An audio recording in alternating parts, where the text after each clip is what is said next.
ഭക്തിനിർഭരമായ ആറാട്ടോടെ ശ്രീ പത്മനാഭസ്വാമി ക്ഷേത്രത്തിലെ പൈങ്കുനി ഉത്സവം കൊടിയിറങ്ങി. ഘോഷയാത്ര കടന്നു പോകുന്നതിനാൽ തിരുവനന്തപുരം വിമാനത്താവളത്തിന്റെ റൺവേ വൈകുന്നേരം 4 മുതൽ രാത്രി 9 വരെ അടച്ചിട്ടിരുന്നു. എഴുന്നള്ളത്ത് കാണാൻ കോട്ടയ്ക്കകത്തും ആറാട്ട് വഴിയിലും നൂറുകണക്കിന് ആളുകളാണ് കാത്തുനിന്നത്.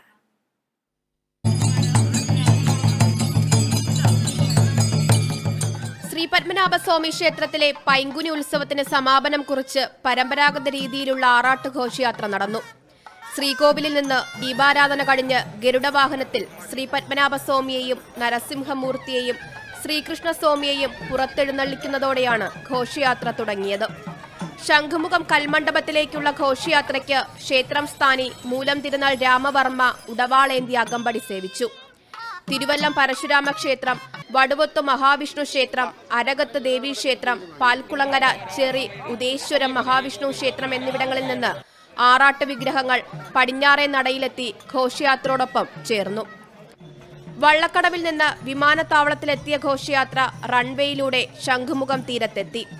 ശംഖുമുഖത്തെ കൽമണ്ഡപത്തിൽ വെച്ച് നടന്ന പൂജകൾക്ക് ശേഷം വിഗ്രഹങ്ങൾ സമുദ്രത്തിൽ ആറാടിച്ചു. ശേഷം രാത്രി എഴുന്നള്ളത്ത് ക്ഷേത്രത്തിൽ തിരിച്ചെത്തിയതോടെയാണ് ഇത്തവണത്തെ പൈങ്കുനി ഉത്സവം സമാപിച്ചത്. Kerala vision news, Thiruvananthapuram.